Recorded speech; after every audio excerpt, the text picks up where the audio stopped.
보험약관에서는 보험금 청구권을 3년간 행사하지 않으면 소멸된다고 나와 있습니다. 즉, 해당 건들을 모아서 3년 이내에만 청구하면 된다는 건데요. 하지만 3년 이내라고 3년 이내 별 생각 없이 청구하시면 큰 문제가 발생할 수 있는데요. 잘못하면 보험이 해지될 수도 있습니다. 바로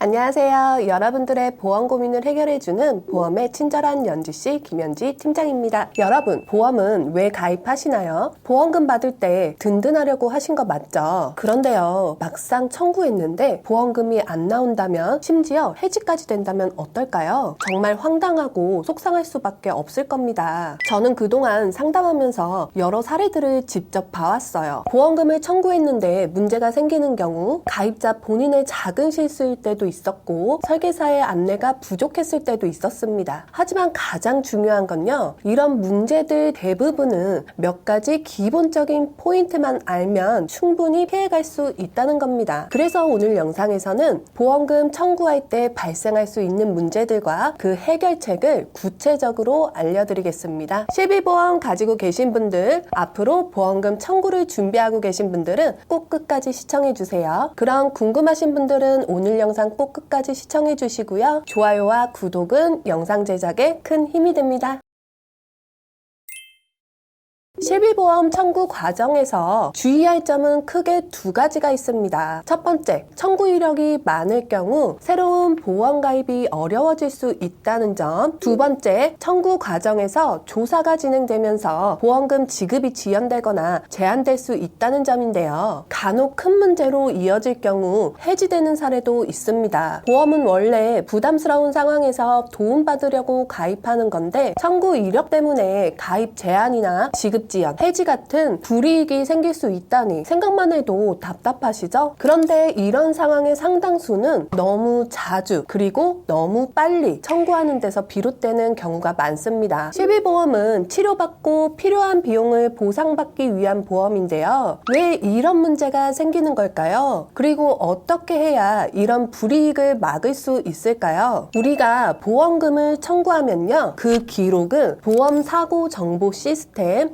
ICPS에 등록이 됩니다. 언제 어떤 이유로 보험금을 청구했는지가 남게 되는 건데요. 이 내용은 모든 보험사에서 참고할 수 있습니다. 여기까지는 큰 문제가 없어 보일 수 있습니다. 앞으로 보험 가입을 하지 않는다면 말이죠. 하지만 혹시 새로운 보험 가입을 생각하고 있다면 이 기록이 영향을 줄 수도 있습니다. 여기서 많은 분들이 이렇게 생각하세요. 아니, 어차피 보험 가입할 때 내가 치료받았던 내용은 다 고지해야 되는 거 아닌가? 자동으로 확인된다면 오히려 편한 거 아닌가? 라고 말이죠. 그런데 실제로는 일반적인 알릴 의무에서는 모든 치료 내역을 전부 알릴 필요는 없습니다. 그런데 보험사고 정보 시스템에 청구 이력이 남아있다면 보험사 입장에서는 가입 심사 과정에서 이 기록을 참고할 수 있게 되는 거죠. 보험의 알릴 의무의 내용을 자세히 살펴보면요,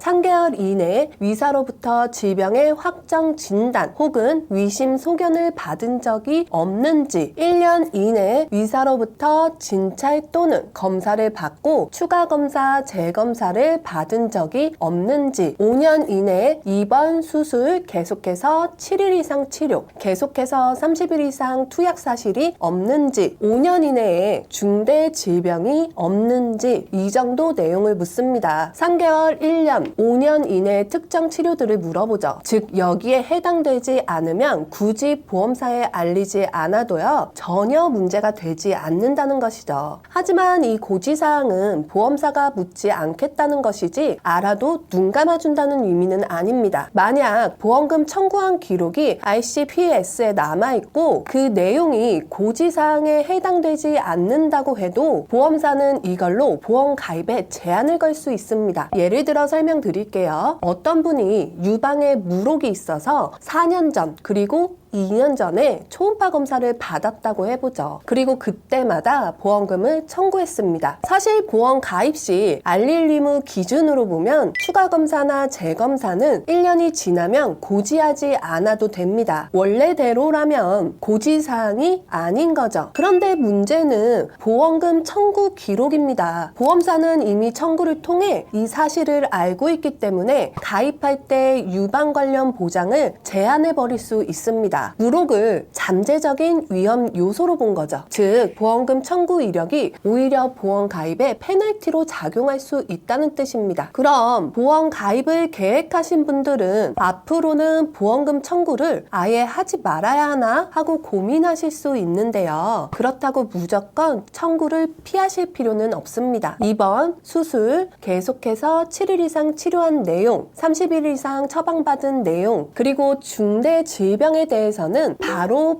청구해도 상관이 없습니다. 어차피 5년 이내 무조건 고지를 해야 되는 사항이기 때문이죠. 가장 조심해야 할 것은 7일 미만의 통원 치료, 그리고 각종 검사들입니다. 7일 미만의 통원 치료는 3개월이 넘으면 고지사항이 아니고요. 각종 검사는 1년이 넘으면 고지사항에 해당되지 않습니다. 상담하면서 가장 많이 보는 사례가 바로 초음파 검사와 도수 치료인데요. 먼저 초음파 검사부터 볼게요. 단순히 이상 없음으로 끝나면 문제가 없지만 만약 무록이나 용종, 폴립처럼 경과 관찰이 필요한 소견이 나오면 어떻게 될까요? 앞서 말씀드린 것처럼 해당 부위 전체가 정기간 보장 제한을 받을 수 있습니다. 다음은 도수 치료인데요. 도수 치료는 보통 근골격계 계통 질환인 M코드가 나오는데요. 해당 부위에 보장 제한이 걸리거나 크게는 상해 관련 담보나 수술비 특약 가입이 제한될 수 있습니다. 그리고 청구가 반복적으로 많아지면 보험사에서는 이를 위험 신호로 보고 보험료 할증까지 적용할 수 있는 거죠. 그럼 이런 치료들은 언제 청구하면 될까요? 보험약관에서는 보험금 청구권을 3년간 행사하지 않으면 소멸된다고 나와 있습니다. 즉 해당 건들을 모아서 3년 이내에만 청구하면 된다는 건데요. 하지만 3년 이내라고 3년 이내 별 생각 없이 청구하시면 큰 문제가 발생할 수 있는데요. 잘못하면 보험이 해지될 수도 있습니다. 바로 보험금 조사 때문이죠.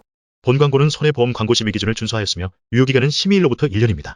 보험금을 청구했는데 이런 문자나 카톡을 받으시는 경우가 있습니다. 해당 청구건에 대해서 보험금 지급에 문제가 될 만한 사항이 없는지 손해사정사를 파견해서 조사를 하겠다는 건데요. 보험금 조사가 나오는 이유는 다양합니다. 고액의 보상건이거나 과다 청구, 그리고 보험금 청구의 적정성이 위심될 때 나오는 거죠. 보험금 조사의 목적은 첫 번째, 해당 치료가 약관에 맞는 치료인지, 두 번째, 해당 보험 가입 시 고지사항 위반이 없는지 확인하기 위함입니다. 손해보험협회의 2024년 하반기 보험사의 부지급률 비율을 보면요. 전체 보험사의 평균은 1.43%입니다. 100건을 청구했다면 1.43건이 부지급됐다는 건데요. 이 정도면 꽤 높은 편이죠? 그런데 이 부지급 사례를 좀 더 자세히 살펴보면요. 약관상 보상하지 않는 보험금에 대해서 부지급한 건수가 62,762건으로 가장 많고요. 그 다음이 고지의무 위반 때문에 부지급된 사례가 8,428건입니다. 전체 부지급 사례 중 11%가량이 고지사항 위반에 대한 내용인데요. 고지사항은 의도적으로 누락하는 경우도 있겠지만 보험 가입 당시 모르고 누락하는 경우도 많습니다. 많은 통원 이력을 모두 정확하게 기억하고 있는 사람은 몇 없기 때문이죠. 보험금 조사에서 이런 위반 사실이 발견되면 보험금이 지급이 안 되는 건 물론이고요. 질병과 직접적인 연관이 있는 병력을 미고지했을 경우에는 보험이 해지될 수도 있습니다. 보험금이 안 나오는 것도 안타까운데 보험까지 해지된다면, 그것도 아주 사소한 부분 때문에 해지된다면 정말 억울하겠죠? 보험 약관에서 보험에서는 최초 계약이 체결한 날로부터 3년이 지나면 그 보험을 해지할 수 없다는 조항이 있습니다. 즉, 가입일로부터 3년이 지나면 알릴 의무 위반을 해도 해지는 안 된다는 것이죠. 혹시나 놓칠 수 있는 고지사항이 걱정되신다면요. 계약일로부터 3년이 지난 시점에서 청구하시면 적어도 보험 해지에 대한 걱정은 접으실 수 있습니다. 그래서 저 같은 보험 전문가들은요, 보험 청구를 계약일로부터 3년이 지난 시점, 그리고 사고일로부터 3년 이내 시점 사이 구간에서 청구를 합니다. 보험금 조사가 나온다는 연락을 받으면요, 딱히 잘못한 게 없어도 막연하게 불안해집니다. 혹시 말 한마디 잘못해서 보험금을 못 받는 게 아닌가 불안해지는 거죠. 하지만 보험 가입일로부터 3년이 지났다면요, 지금부터 말씀드리는 딱 3가지 서류만 주의하시면 전혀 걱정하실 필요 없습니다. 주의해야 할 첫 번째 서류는 진료 기록 열람 및 사본 발급 동의서입니다. 손해사정사 및 보험사 직원은 각 병원의 치료 기록을 마음대로 확인할 수 없습니다. 개인정보 보호법 때문에 청구인의 동의를 얻어야 하는 건데요. 그래서 받는 것이 바로 진료기록 열람 및 사본 발급 동의서입니다. 이 서류에는 의료기관 명칭, 진료기간, 발급 사유, 발급 범위 등을 적게 되어 있는데요. 중요한 것은 해당 청구권에서 방문했던 병원, 치료기관과 발급 서류의 범위를 꼼꼼하게 적어야 한다는 것입니다. 빈칸을 남겨두면 노출이 안 되는 정보들까지 요청되는 일이 발생할 수도 있기 때문이죠. 그렇게 되면 간혹 의도치 않게 놓쳤던 고지사항 위반이 발견될 수 있고요. 그걸로 인해 보험이 해지될 수 있습니다. 주의해야 할 두 번째 서류는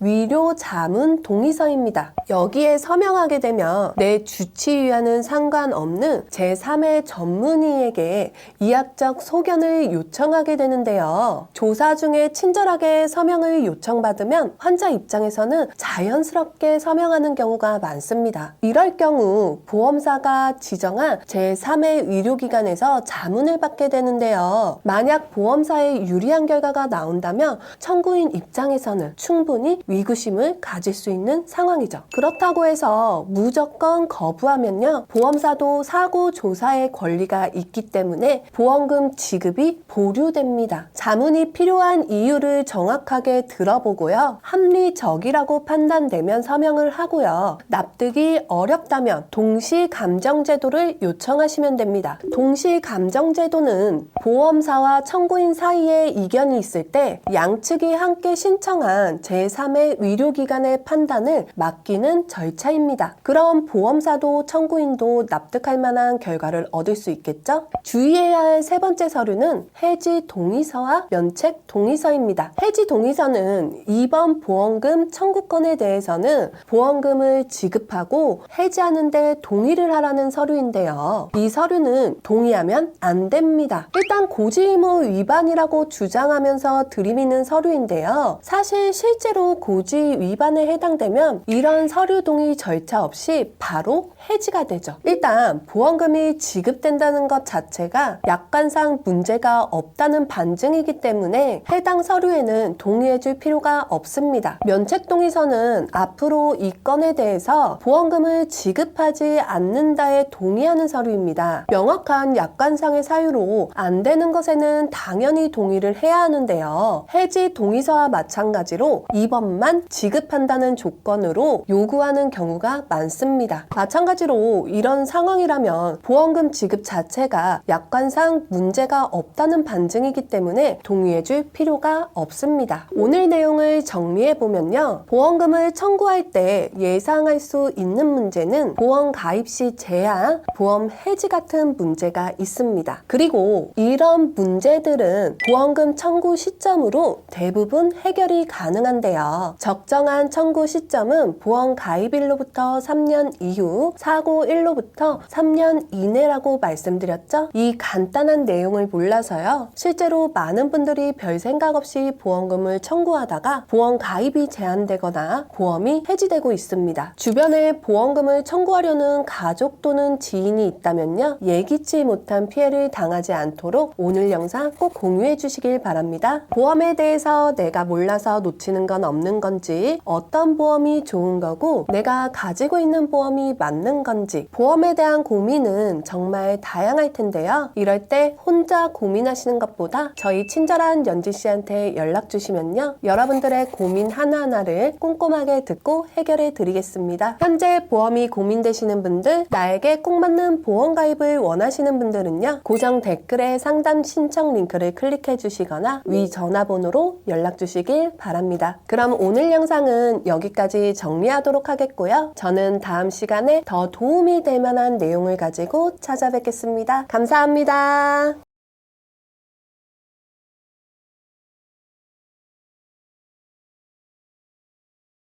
본 광고는 손해보험 광고 심의 기준을 준수하였으며 유효기간은 심의일로부터 1년입니다.